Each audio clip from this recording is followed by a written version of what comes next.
And hello and welcome, my name is Martin, and today what we're going to be covering is how to make a character jump from one platform to another platform when they're chasing you. We're going to take this in two parts. The first part is going to be looking primarily at what we do to the character AI itself and its animation blueprint, and the second part will be taking a look at what we had to do to the floor to get this to work.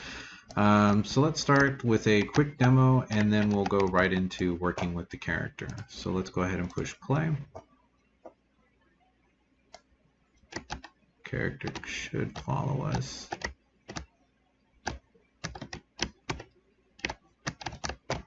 Okay, it's always lovely when they don't see you. Okay, anyways, there's the character jumping. You saw it jump. It went from the top platform to the bottom platform. It looks like it's going to do some kind of advance there. See if I can jump backward. Yay. And there we go. Oh wow, the character actually got a chance to jump off. Oh, and I'm pretty sure I know why. But this is a good example, and I'll show you that we will set up a condition that will set up some blocking volumes here to keep the character from being able to do that. But right now, because I made a couple of changes, it's actually not, because it's labeled as something else instead of what is those blocking volumes are stopping to go through. Okay, so let's take a look. Let's take a look at what we have to do to our Murdoch character, the character that we've been working on. So I'm going to go ahead and remove this guy from the form. Let's go to content. Let's go to enemies, Murdoch, and let's open up the blueprint first. You know what? Let's not start with the blueprint. Let's actually start with the Murdoch animation BP. And the reason why is because if we start here, we'll finish with the animation, then we'll move on to what we have to do to the BP, and what we're doing to the BP has everything to do with what we're going to talk about in the second half, which is what we have to do to the platforms. So this will make more logical sense.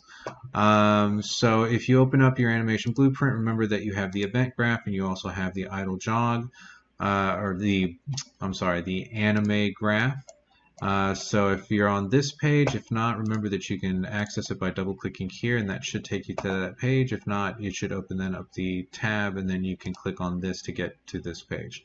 We're going to open up the state machine, and inside the state machine, what we're going to want to do is we're going to want to create two new states. The first state is going to be jump, and the second state is going to be land, and then we're going to attach that back to the idle jog. So the character will be either stationary or running, and then it will jump if it senses that it's falling or that it has been giving a jump command.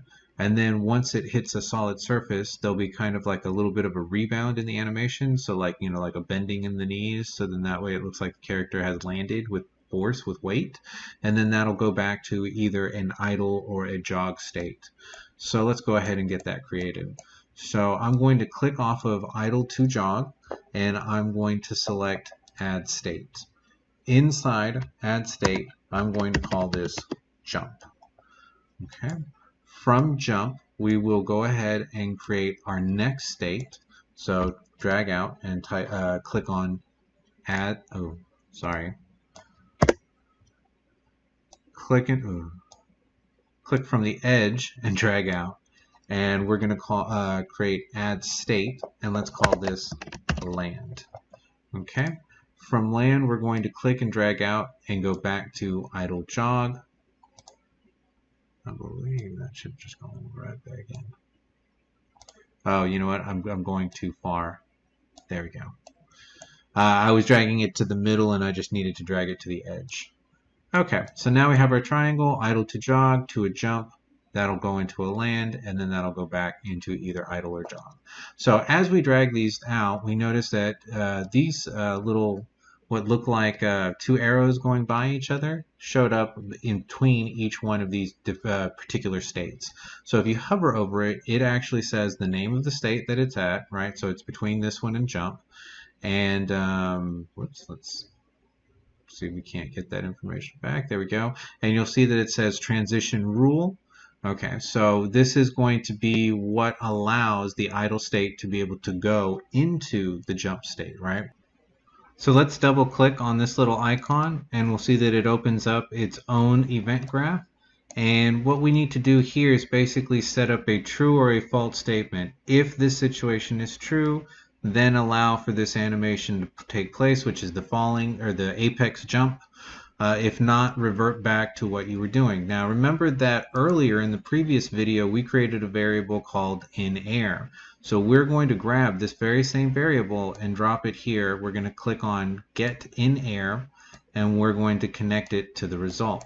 So what this is going to do is the character is going to check, it's going to be checking to see if the character is in the air, if it doesn't have like ground underneath it, or if like gravity or falling is being registered. If that's the case, or if we're in the middle of a jump, it's going to again give us this end transition of yes, now go ahead and play this animation. So if I hit compile, that should fix that. Okay. We still have errors because the other ones have not been done yet, but don't worry about that. We're about to hit those right now. So what we can do to get back is we can go up here to the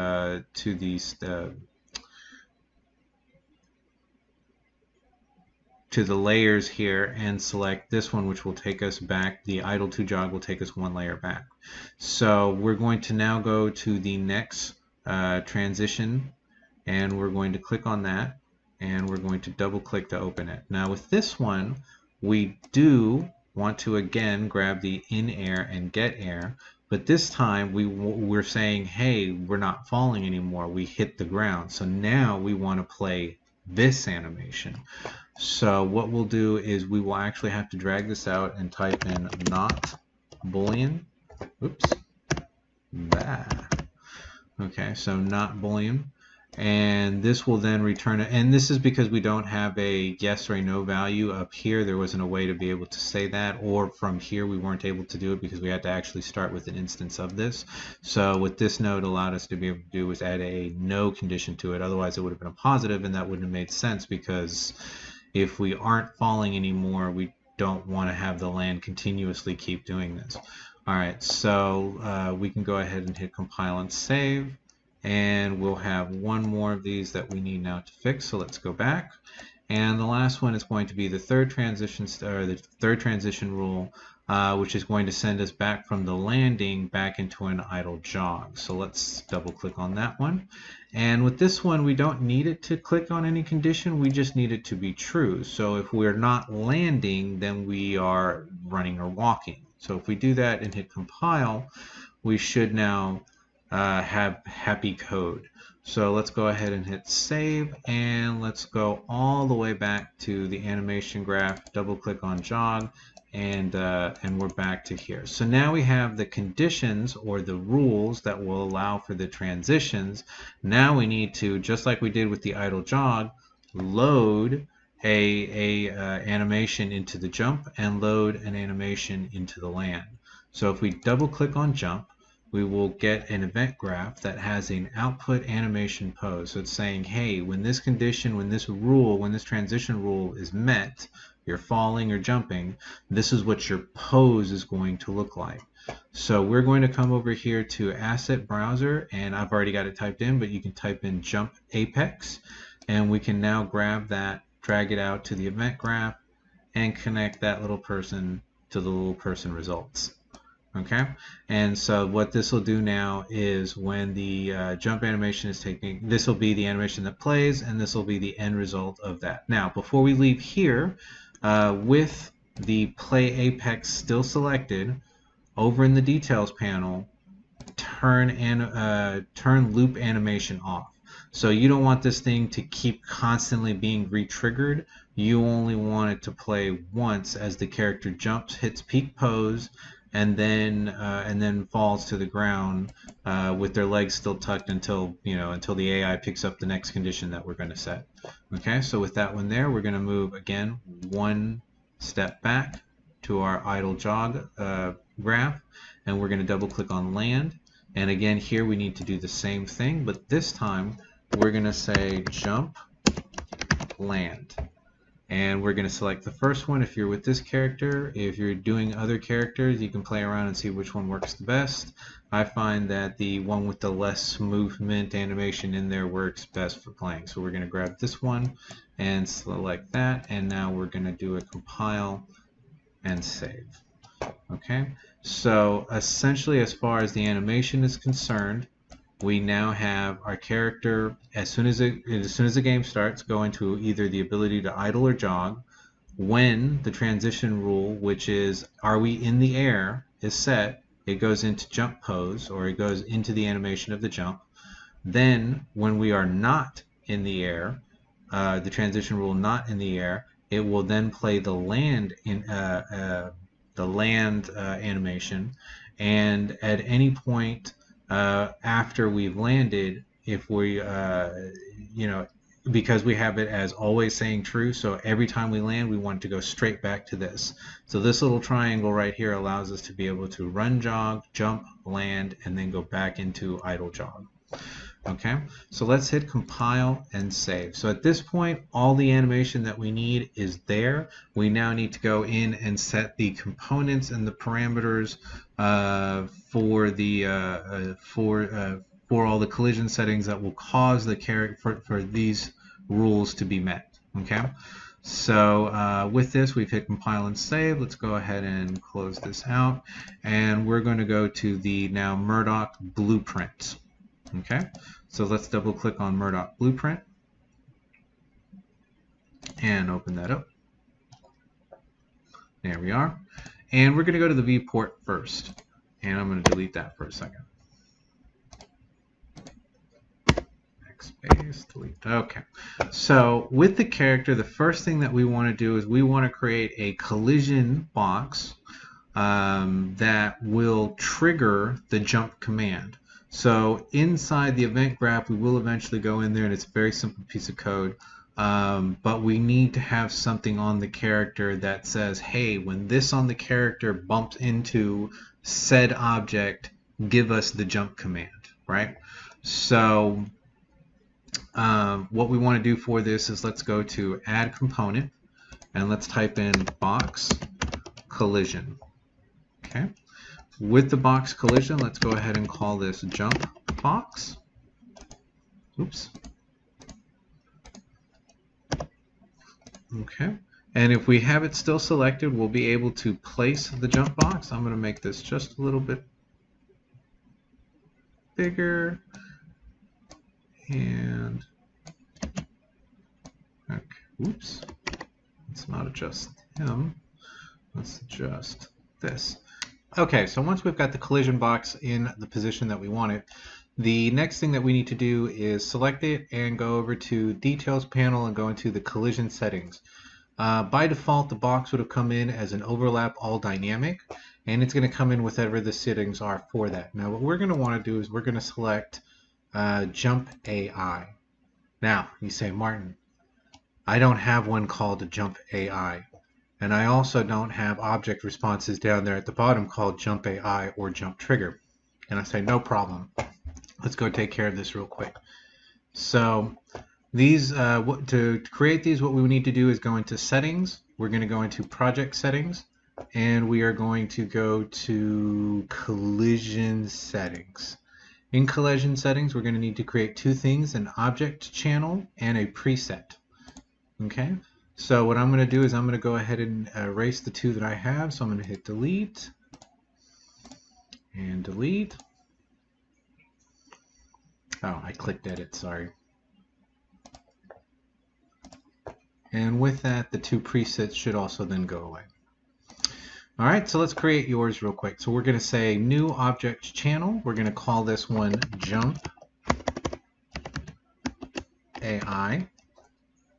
And we're going to say ignore.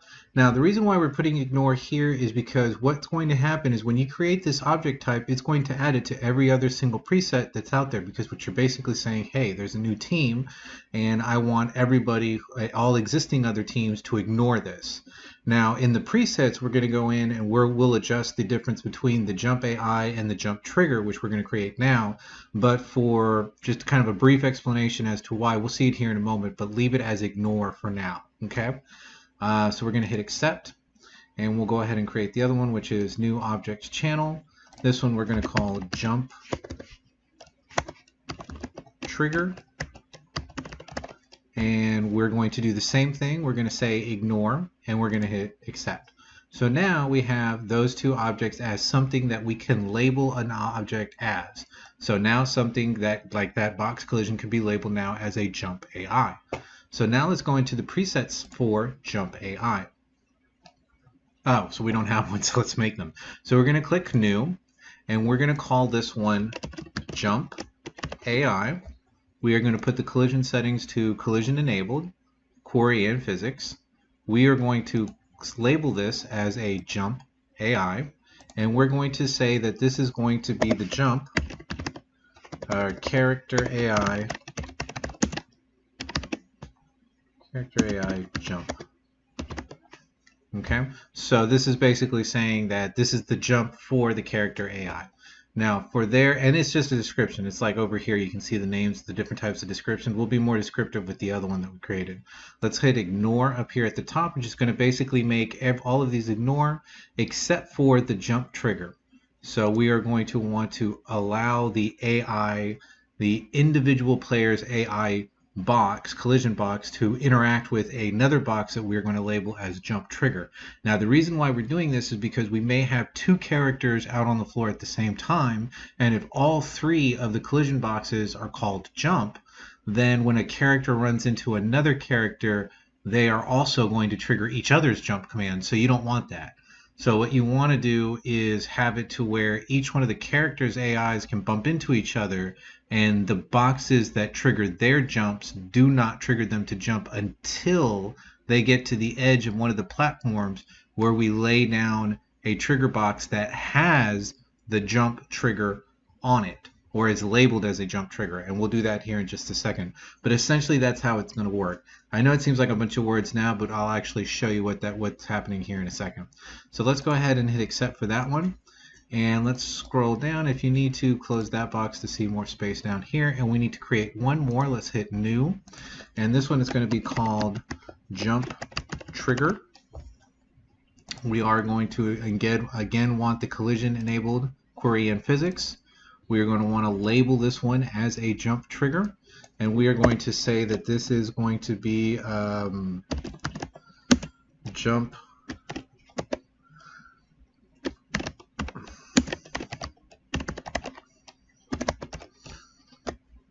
oh, you know what, for jump trigger boxes. Okay, same thing with this one. We're going to want to hit ignore it with everything except for the jump AIs. So with this one, this is going to be the static object that's not going to be moving, that's going to be edge of the platform, that when the character bumps into it will cause an overlap effect with the character's jump AI and cause the character to jump. So let's go ahead and hit accept. All right, from here we can now close these two boxes, and now if we go back into our character, select jump, the collision box that we call jump box, and we scroll over to the collision settings, we will now see those as options. Now the nice thing about what we've done is we've created an object type that has its own collision settings with its own preset. So all I have to do now is come here to preset and say, hey, this is the jump, but not for the trigger boxes, but for the AI. So when that thing comes in, it comes in already labeled, it comes in already ignoring everything except for the jump trigger boxes, which we're going to do here in a second. So once that's done, we now have the collision box with the correct collision settings that will then trigger the AI in the character to jump. So now we have to create that AI. So we need to again keep the jump box collision selected, go over to the event graph. I usually would put this at the bottom, so we'll stick it down here, and we're going to with this object selected, right click, go into add event by jump box, hit collision, and then what we want to do is add on component begin overlap. So when this jump box, the jump box, touches the object that we're going to tell it to touch, it will trigger that overlap effect, right? And in this case, the only thing it can touch are the jump triggers. So from the execute, we're going to click and drag out, and we're going to type in jump. And the jump that we're looking for is character jump. And since it's targeting itself, you don't have to worry about anything. And we're going to go ahead and hit the letter C and type in jump for trigger box. Okay, so at this point, we should theoretically have a character that can jump. In your case, you won't have the trigger boxes or them labeled correctly at the moment, so I'm just going to go ahead and compile and save and test it against the area that I've already set up and see if indeed the code is working. Okay, so let's go ahead and push play, and I don't think I actually put a character out on the floor. So let's zoom back out. Yeah, I indeed did not leave somebody out there. So let's swing them around so that they see us immediately and they start to follow, and all we're going to do is move back. So we're going to hit play now. So hopefully they will see us. There they go. So I'm going to run back, and at this point, okay, they jumped down. Okay, so let's see if we can get them to run after us now.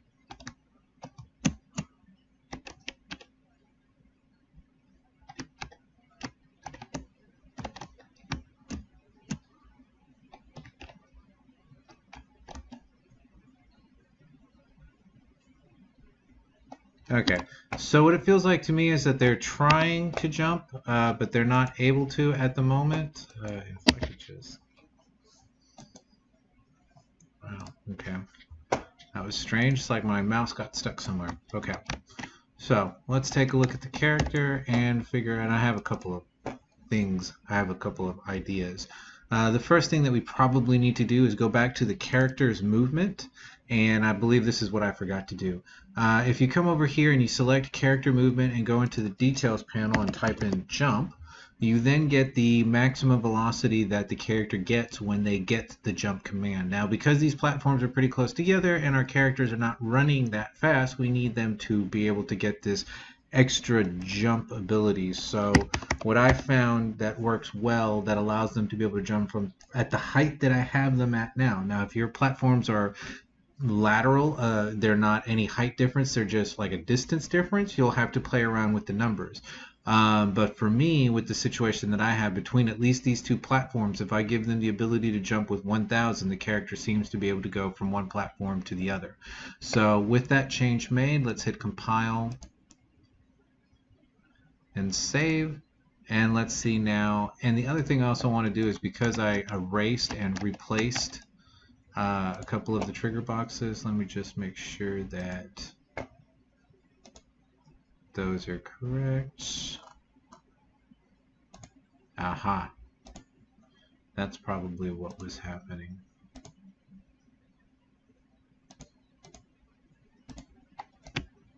Okay, this should work now. So let's go ahead and push play. Okay, let's get the character to see us. Let's move back. Okay, character does big jump, lands. See if they will start chasing us again. Let's get them to get a little bit of speed. Let's move backwards. And let's see if they do indeed jump up. And they landed on the platform. Beautiful. Okay, so that means that the code that we set up is indeed working. What we're going to do, and I'm going to cut this video here and start a new video, and in that second video we'll talk about what we actually need to do to the area itself, to the navigational messages between the blocking volumes, this little line right here, and the two trigger boxes that I have set up. Okay, so I hope you enjoyed this video and have a wonderful day. Bye-bye.